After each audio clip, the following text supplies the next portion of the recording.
오늘 하나님의 말씀 요한복음 1장 14절, 16절, 18절의 말씀을 보겠습니다. 말씀이 육신이 되어 우리 가운데 거하심에 우리가 그의 영광을 보니 아버지의 독생자의 영광이요 은혜와 진리가 충만하더라. 우리가 다 그의 충만한 데서 받으니 은혜 위에 은혜르라. 본래 하나님을 본 사람이 없어되 아버지 품속에 있는 독생하신 하나님이 나타내셨느니라. 아멘.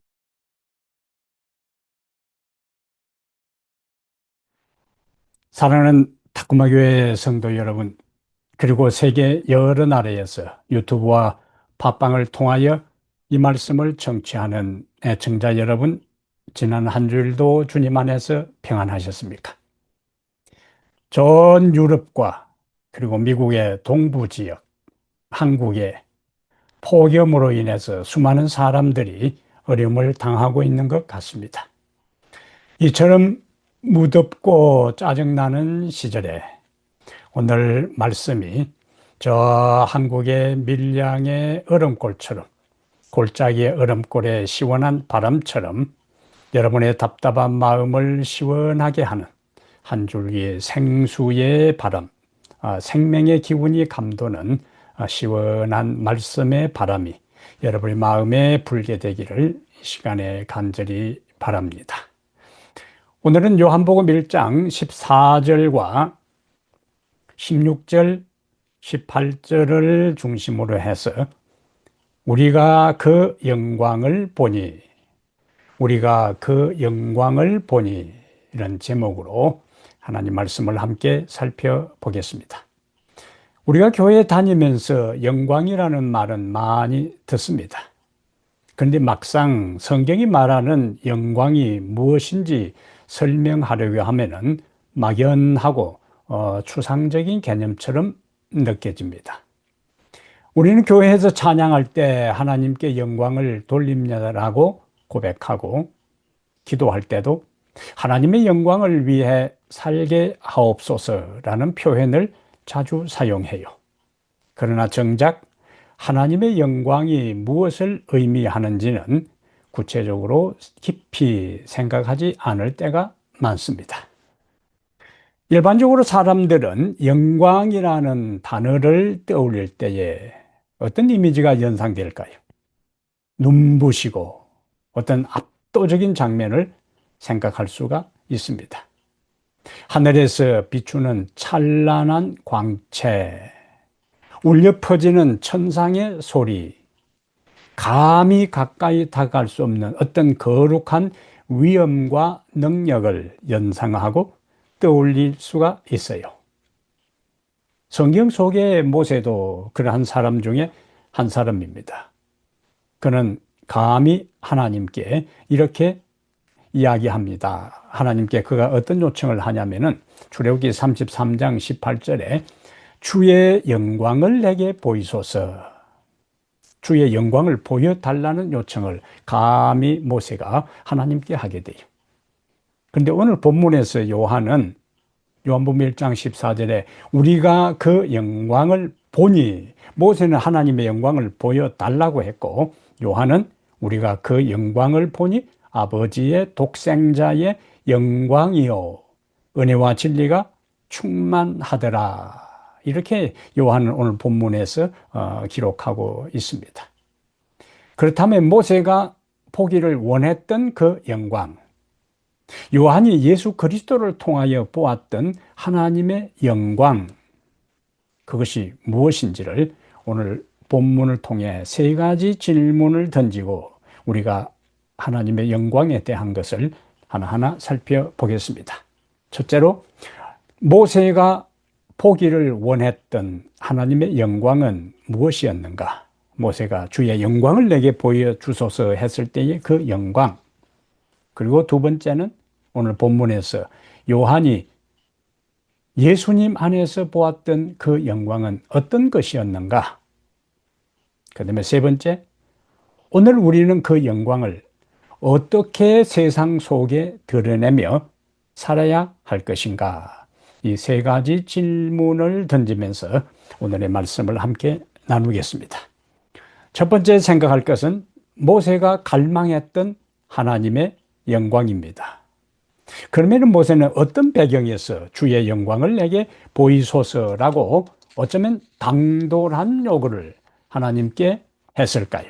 그 배경을 우리가 생각하고 모세가 그 요청을 했던 것을 좀 더 깊이 돌아볼 필요가 있습니다. 모세가 하나님께 주의 영광을 내게 보이소서 할 때의 상황은 이스라엘 백성들이 금송아지를 숭배한 다음 하나님께서 내가 너희들과 함께 가지 않겠다. 모세, 너가 데리고 가나안 땅으로 올라가라. 이스라엘 백성들은 하나님께 버림받을 위기에 있었어요. 그 상황에서 모세는 하나님께 간구합니다. 주께서 친히 가지 아니하시거든 하나님께서 우리와 동행하지 않는다면 우리만 올라가라고 하지 마십시오. 그것은 백성들의 죄로 인해 하나님이 떠나신다면 하나님과 함께 올라가지 않는 가나안 땅은 모세가 판단할 때는 의미가 없다는 이야기입니다. 설령 이스라엘 백성들이 가나안 땅에 들어간들 하나님이 함께 가지 아니한 그 가나안 땅은 무슨 의미가 있겠어요? 그래서 모세는 하나님께서 우리와 함께 가지 아니하면 우리만 올라가라고 말씀하지 말라고 모세는 하나님께 말씀을 드립니다. 그 이야기 끝에 주의 영광을 내게 보이소서라는 요청을 하게 돼요. 근데 하나님께서는 모세의 그 요청에 응답하십니다. 그러나 모세가 기대했던 어떤 외적인 현상 대신에 하나님은 모세를 바위 틈 사이에 세워놓고 그 앞을 지나가시면서 그의 이름을 선포합니다. 모세는 하나님의 영광을 보여달라고 했고 하나님은 모세 앞을 지나가면서 그의 이름을 반포하셨어요. 그런데 이름을 반포하시면서 이어서 하신 말씀이 중요합니다. 여기 출애굽기 34장 6절에 보면은 여호와라 여호와라 그의 이름을 선포합니다. 여호와라 여호와라 그의 이름을 선포한 다음에 자비롭고 은혜롭고 노하기를 더디하고 인자와 진실이 많은 하나님이라. 주의 영광을 보여주십시오. 내가 나의 이름을 선포하리라. 이름을 선포하면서 자비롭고 은혜롭고 노하기를 더디하고 인자와 진실이 많은 하나님이라고 말씀하셨어요. 그러면 뒤에 이름 다음에 나오는 하나님의 선포는 곧 하나님의 성품에 대한 말씀입니다. 하나님의 어떤 존재인가? 자비롭고 은혜롭고 노하기를 더디하고 인자와 진실이 많은 하나님, 하나님의 성품입니다. 그러므로 모세가 영광을 보여달라 했을 때에 하나님이 성품을 선언했다는 것은 하나님의 영광은 곧 하나님의 성품이라는 사실을 우리가 여기서 확인할 수가 있습니다. 하나님의 영광, 하나님의 품성은 진노 가운데서도 자비를 베푸는 마음이요 죄인에 대해서 노하기를 더디하는 마음이요 품어주시는 사랑과 진실함이 바로 하나님의 영광, 하나님의 품성이었습니다. 종종 우리는 하늘에 갈 때에 우리가 가지고 갈 수 있는 유일한 것은 하나님의 품성이라고 하는 것을 많이 듣고 알고 있습니다. 그런데 막상 하나님의 품성이다라고만 생각하지 하나님의 품성을 구체적으로 생각하고 하나님의 품성을 구체적으로 내 삶에서 구현하고 닮아가려고 하는 노력은 거의 없는 것 같습니다. 모세는 하나님의 이름, 하나님의 품성, 하나님의 영광에 대한 하나님의 직접적인 선포의 말씀을 들은 다음 그 영광을 듣고 모세의 반응이 나타납니다. 땅에 엎드려 경배합니다. 그리고 다시 간청해요. 하나님의 품성에 대한 말씀을 듣고 모세의 첫 번째 반응은 경배입니다. 그 하나님의 너무나 거룩하고 아름답고 존귀하고 자비롭고 은혜로운 품성 앞에 저절로 그냥 무릎이 꿇어진 거예요. 압도당한 것이 아니라 그 하나님의 품성에 감동을 받고 마음에 받아들여 경배한 다음에 다시 그가 그 다음에 한 말이 중요한 거예요. 앞에 배경이 뭡니까? 하나님께서 내가 너희들과 함께 올라가지 않겠다. 너희들끼리 올라가라. 내 말도 듣지 않는데 내가 너희하고 갈 필요가 없다. 별 내키지 않는다. 너희들하고 간들 기쁨도 없다. 이러한 동기에서 하나님 올라가지 아니하신다고 했는데 품성을 들은 다음 자비롭고 은혜롭고 노하기를 더디하고 인자와 진실이 많은 하나님이라는 그 품성을 듣고 모세는 다시 용기를 갖습니다. 그리고 그 앞에 경배한 다음 우리 죄악을 사하시고 우리를 주의 기업으로 삼으소서. 하나님은 기업으로 삼지 않는다고 했어요. 너희들을 내가 포기하겠다고 했을 때에 우리 죄악을 용서하시고 우리를 포기하지 말고 당신의 소유로 당신의 기업으로 삼아 달라고 모세가 강구하는 거예요. 모세가 그런 용기를 가질 수 있었던 것은 하나님의 성품을 알았기 때문에 그렇습니다. 하나님이 어떤 존재인가, 용서하시고 인내하시고 자비하시고 기다리시는 하나님이라는 품성을 그가 이해하고 깨달은 다음 하나님의 용서와 하나님의 회복과 하나님의 함께하심, 임재를 거두지 말고 동행해 달라는 강구를 하게 된 겁니다. 성경이 말하는 하나님의 영광은 1차적으로 심판의 불꽃이 아니라 회복의 빛입니다. 내가 너희를 거절하겠다고 하는 거절의 선언이 아니라 은혜의 약속입니다. 하나님의 영광은 단지 물리적인 눈부신 광채가 아니라 죄인을 향한 긍휼과 용서와 회복의 마음입니다. 이 영광, 이 품성을 모세가 다시 한번 깨달았을 때에 그는 중보자로서 용기를 가지고 하나님 앞에 설 수 있게 되었고 이스라엘이 다시 하나님의 백성으로 회복될 수 있는 근거가 된 것입니다. 하나님의 그 영광, 하나님의 그 품성은 우리를 다시 일으키시며 오늘 우리가 살아갈 수 있는 힘의 원동력이 됩니다. 그러므로 여러분, 이 놀라운 하나님의 영광을, 하나님의 품성을 자비롭고 은혜롭고 노하기를 더디하고 인자와 긍휼이 많으신 하나님의 품성을 우리의 삶 속에서 진정으로 경험하여 다시 새로운 힘을 얻고 담대하게 하나님께로 나갈 수 있는 모세처럼 하나님 앞에 경배하며 하나님 앞에 나아갈 수 있는 그와 같은 백성들이 되기를 바랍니다. 두 번째, 오늘 우리가 무엇을 생각한다고 했죠?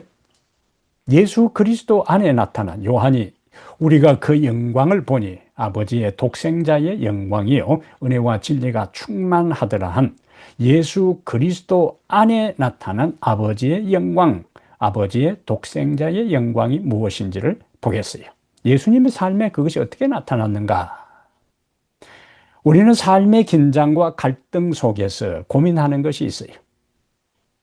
바른 진리를 말하고 싶지만은 원칙을 이야기하면은 차갑고 냉랭하고 정죄하는 사람처럼 비칠까 두렵고 그렇다고 무조건 용납하고 은혜를 베풀게 되면은 기준 없는 타협으로 오해받을까 우리는 염려합니다.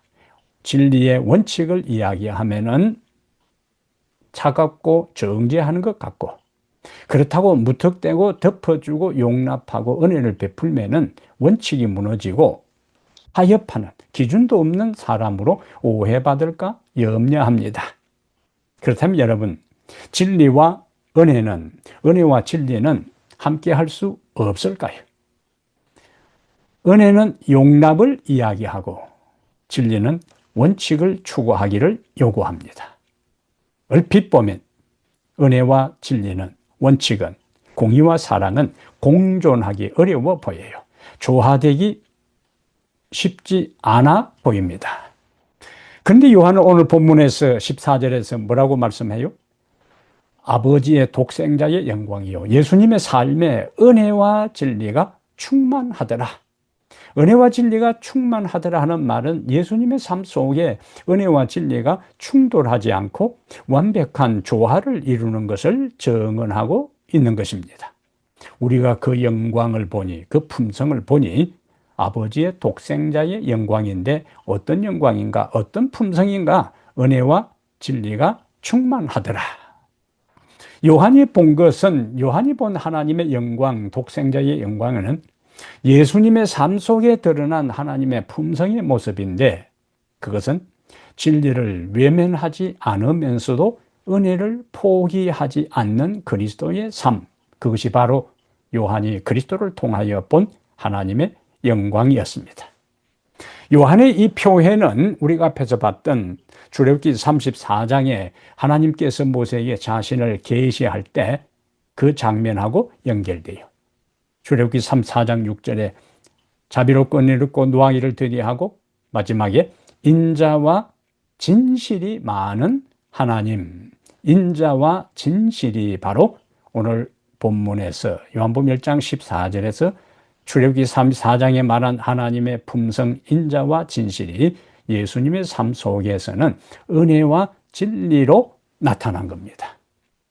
하나님이 인간의 몸을 쓰시고 이 땅에 오셔서 백성들과 함께 살아갈 때에 예수님의 삶 속에 바로 인자와 진실이 은혜와 진리로 표현되고 구현되고 나타났다는 말씀이에요.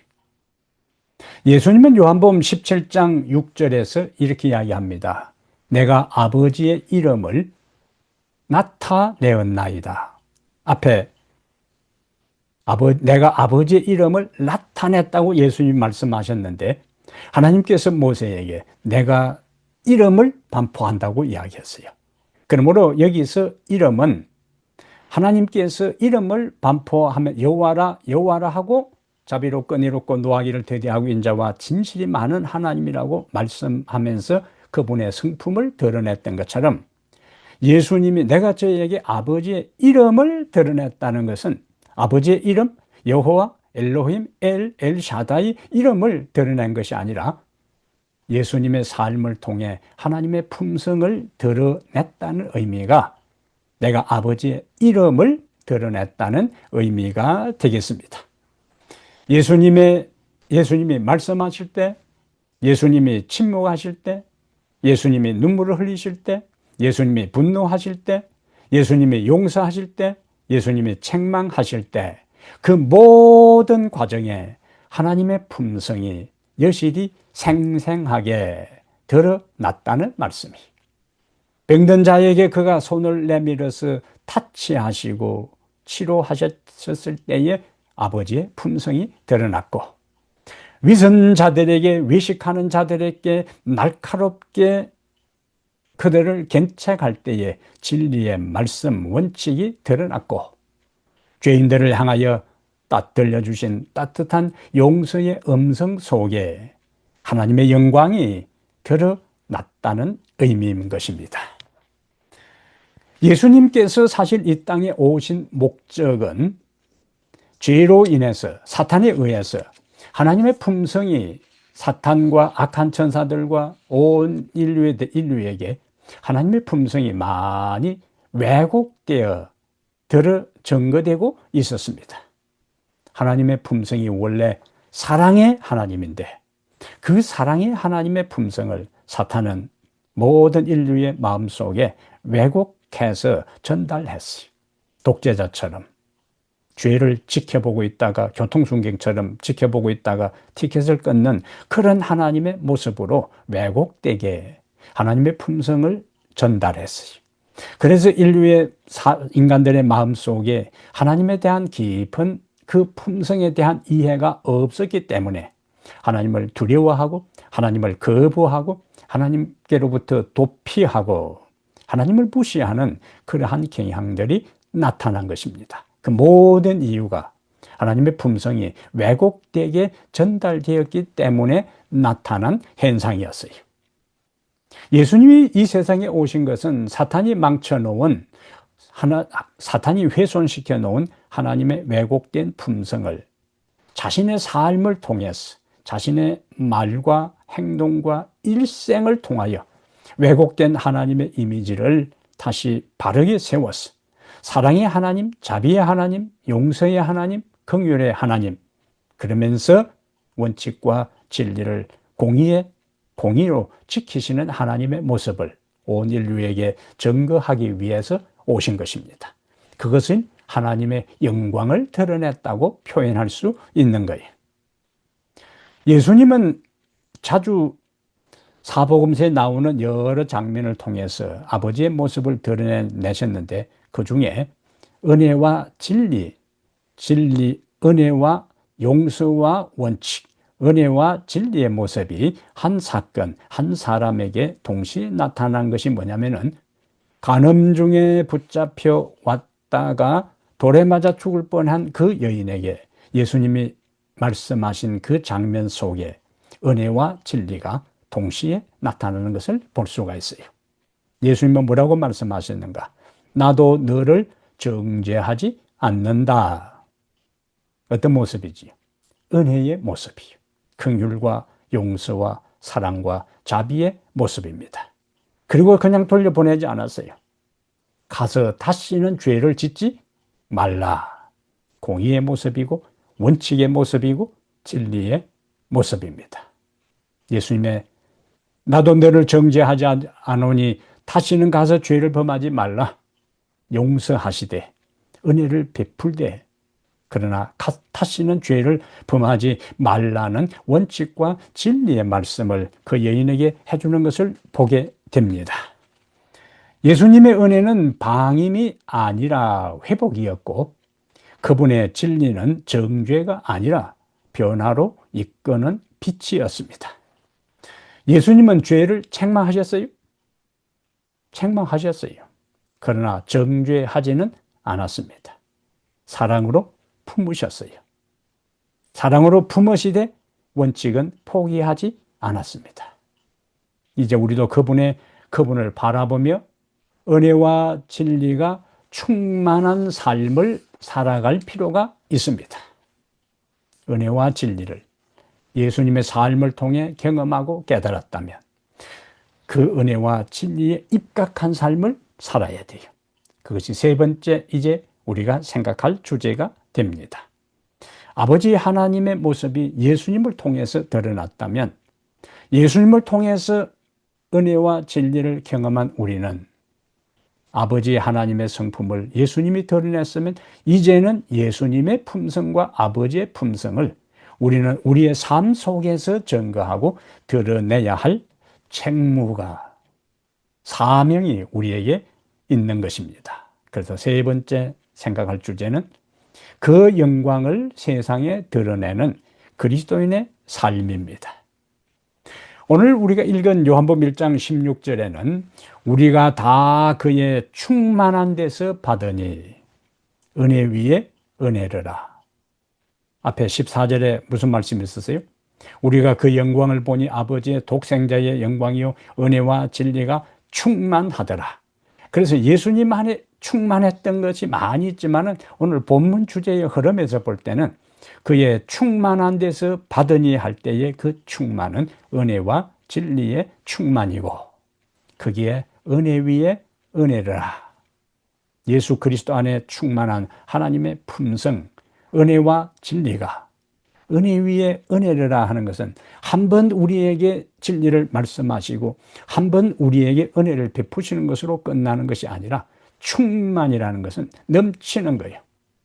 가득 차지 있는 거예요. 가득 차 있는 것은 그대로 있지 않습니다. 흘러 넘칩니다.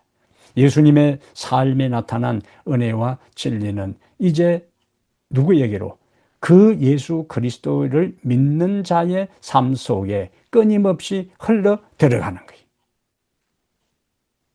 그래서 엘렌 G 화이트는 리브 앤 헤럴드 1892년 3월 1일자에 이렇게 설명합니다. 은혜는 산 물줄기와 같아서 산에 사는 물줄기가 아니고 살아있는 생명 있는 물줄기와 같아서 흐르지 않고 고여있는 법이 없다.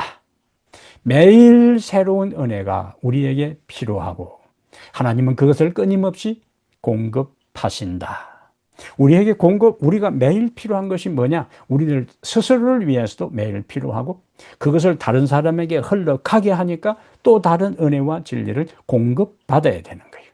그런데 하나님은 그리스도에게 공급하고 그리스도 안에는 은혜와 진리가 충만하기 때문에 끊임없이 그분을 바라보는 우리에게 은혜와 진리를 공급해주고 우리는 공급받은 은혜와 진리를 세상에 흘러내보내는 은혜와 진리의 통로가 되는 것입니다. 세상에 흘러가야 되는 거예요. 예수님의 요한복음 17장 22절에서 내게 주신 영광을 그들에게 주었사오니 라고 기도했어요. 내게 주신 영광을 내가 그들에게 주었다. 제자들에게 주었다는 거예요. 하나님이 예수님에게 준 영광이 뭐냐? 하나님의 품성이에요. 그러면 예수님이 제자들에게 그 영광을 주었다 하는 이야기는 하나님의 품성을 자신의 삶에서 구해내서 이제 제자들이 하나님을 닮고 예수 그리스도를 닮음으로 말미암아 하나님의 영광이 그리스도에게로, 그리스도의 영광이 제자들에게로, 그 제자들이 전한 복음을 믿고 살아가는 우리들에게 이제 아버지의 품성이 세상을 향하여 흘러나가야 하는 원리를 우리에게 말씀을 해주고 있는 것입니다. 엘렌 화이트는 이렇게 이야기해요. 산상보험 41페이지에 하나님의 자녀들은 아버지의 성품을 세상에 드러내야 한다. 예수님이 세상에 오셔서 성품을 드러냈던 것처럼 이제는 우리가 예수님 하셨던 그 일을 세상에 해야 된다는 거예요. 하나님의 성품은 감격의 대상, 감탄의 대상으로 끝나서는 안 되는 거예요. 하나님의 성품은 우리가 감격하고 감탄하고 감동을 받을 뿐만 아니라 그 삶을 우리가 따라 살면서 그분을 닮아 이제는 세상에 그 닮은 삶의 모습을 증거하고 전파하고 드러내야 된다는 거예요. 그래서 예수님은 마태복음 5장 14절에 너희는 세상의 빛이라고요. 세상의 영광이라는 거예요. 세상 속에서 은혜와 진리로 충만한 하나님의 성품을 증거할 위대한 책무, 사명이 우리에게 주어진 것입니다. 그 사명을 따라 사는 삶이 뭡니까? 사람을 은혜로 대하되 원칙과 진리는 타협하지 않고 원칙과 진리는 지키되 사람을 정죄하지 않는 태도, 모습, 이것이 바로 하나님의 영광을 드러내는 삶이 되는 것입니다. 오늘 여러분과 내가 속해 있는 교회는 하나님의 영광이 머무는 거룩한 공동체가 되어야 돼요. 예배당 안에서의 감동은 우리의 가정으로, 우리의 일터로, 우리의 일상의 자리에서 드러나야 하는 것입니다. 이것이 하나님께서 우리에게 맡겨준 복음의 사명이요. 예수 그리스도 안에서 세상의 영광, 그리스도의 영광을 비추는 빛이 되어야 되는 것이 바로 우리를 부르신 하나님의 부르심이 됩니다. 사랑하는 여러분, 하나님의 영광은 단지 찬란한 외적 현상이 아닙니다. 화려한 그리고 놀라운 압도당하는 어떤 외형적인 물리적인 현상이 아니에요. 하나님의 영광은 죄인을 품고 회복시키는 하나님의 성품 그 자체가 하나님의 영광입니다.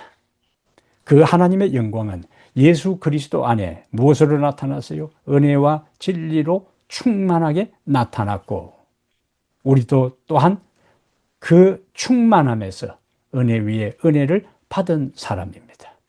받은 것은 나누어야 되는 거예요.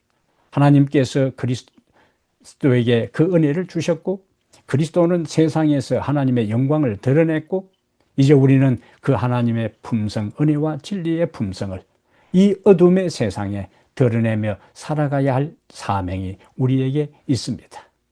우리의 말로, 우리의 행동으로, 우리의 태도와 관계 속에서 하나님의 품성이 반사되어야 돼요.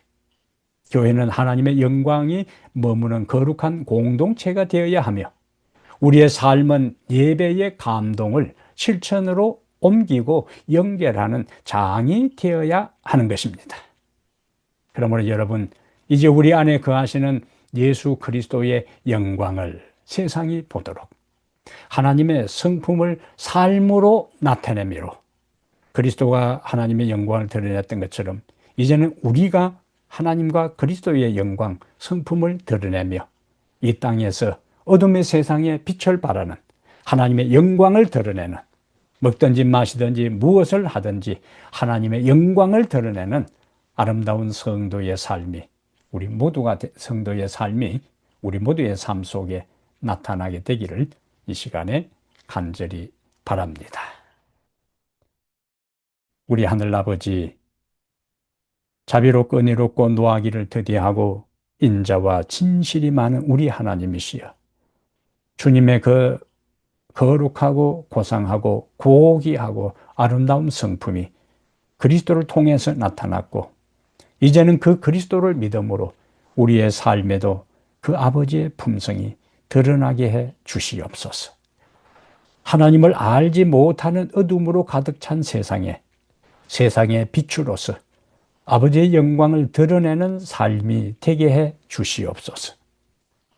그리하여 우리의 매일매일의 삶이 인간관계에서, 가정에서, 삶의 관계에서 주님의 품성이 드러나 사람들이 하나님의 사랑을 깨닫고 주께로 돌아와 모세가 영광을 보고 그 앞에 경배했던 것처럼 많은 영혼들이 그것을 깨닫고 하나님께로 돌아와 심판이 두려워서가 아니라 그 하나님의 사랑에 감격해서 구원의 은혜에 감동을 받아 주님을 경배하는 그러한 일들이 많이 일어나게 해 주시옵소서.